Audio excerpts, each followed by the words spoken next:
Good morning, good morning, good morning, good morning, good morning mga kababayan kanatong tanan Luzon, Visayas ug Mindanao. Ina ba niya sa mga OFW. Good morning, good evening kaninyong tanan diha. Ayo sa inyong trabaho, ha? So by the way mga kababayan, kung hindi ka pa nakapag-subscribe sa akin, so pa-subscribe naman mga kababayan bilang tulong mo na rin sa akin para naman madagdagan aking mga subscriber mga kababayan, ha? Bilang tulong mo na rin sa akin, kung mabigat man sa iyong kalabang pag-subscribe, panood sa aking video, like and share na lang ang aking hinihingi sa iyo mga kababayan lang. Pinakamasaya na ako dyan mga kababayan. Maraming salamat mga kababayan. Ngayon mag-comment tayo mga kababayan kan Chis Escudero. Itong sa mayor ng Banbam, Tarlac mga kababayan ay isa daw espiya ng China. Ngayon mga kabayan, ang sinasabi ni Chis Escudero, kung ito man ay totoo, kailangan magpakita sila na burden of proof na siya talaga ay legit na hindi Pilipino. Nakapag-file siya ng candidacy, botante siya, may passport siya na Pilipino. Ngayon, paano niya gagawin? Hindi pwede gagawin daw ng DLG ang suspension. Hindi gawain ng DLG. Hindi bali dun. Kailangan ang gumagawa yan ay Solicitor General, ang sinasabi ni Escudero. Si Escudero ngayon ay isa na siyang Senate President ngayon sa Senate mga kababayan. Ngayon may plano para pala itong si Chis Escudero na tumakbo bilang Pangulo. Chis Escudero, wag muna, dahan-dahan muna sa inyong gagawin mga kababayan. Dahan-dahan naman muna, mayroon pa kaming hinihintay. Meron pa kaming manok na ating papanalunin.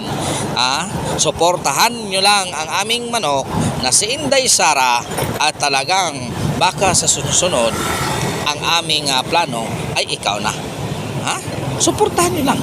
Huwag nyo lang banggain si Inday Sara kasi yun ang tinakda sa aming mga supporters ng mga Duterte. Yun ang tinakda namin mga kababayan. Kaya huwag nyong banggain. Kapag binangga nyo mga kababayan at talagang mangangamuti ka, kailangan marunong ka sumabay sa agos ng tubig.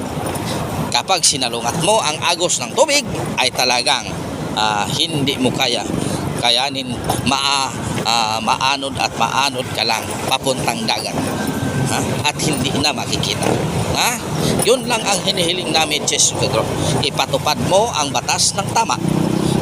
Suportahan mo ang programa ni Inday Sara kasi yun ang pinaka-importante mga kababayan. Kasi yun ang itinakda namin mga kababayan, na susunod talaga siya sa administrasyon ni Bongbong Marcos. Wala nang iba kung sino man ang naka-line up dyan. Kaya kung ako ikaw,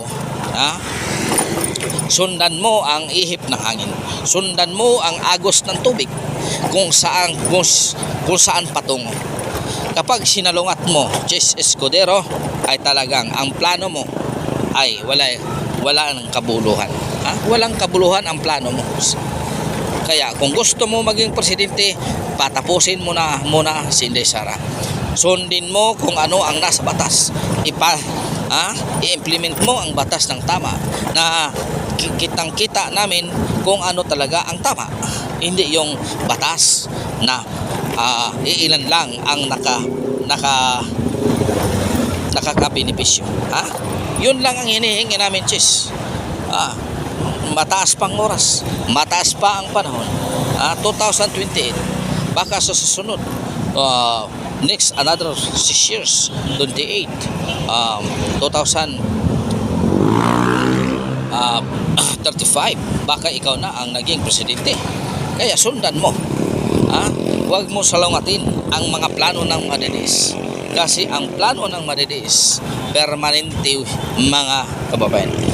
Kapag ang DDS nagsuporta, walang katapat yan na pera.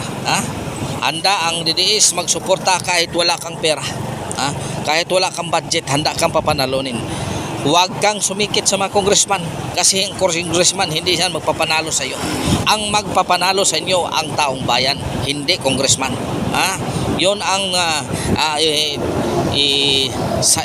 salaksak sa isip nyo mga kababayan. Yung mga congressman na yan, wala yan. Baba lang yan, mga puhunan nila. So hanggang dito na lang mga kabayan. Maraming salamat sa inyong suporta. God is good all the time. All the time, God is good. Pitching your kaninyong tanan mga kababayan.